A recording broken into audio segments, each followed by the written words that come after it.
Hello dear friends!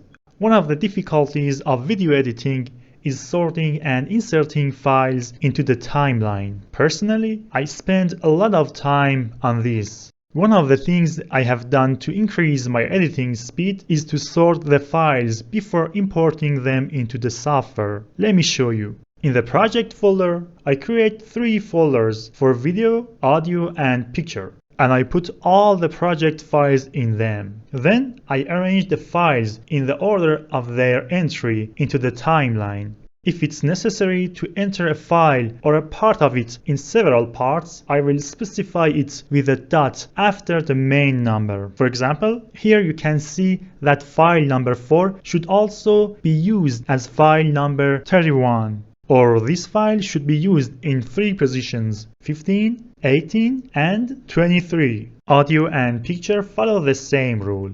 In addition, if you want to display a video or picture as a small part in another video, type a letter after the number, like this picture. Please share your experiences and tricks with others in the comments.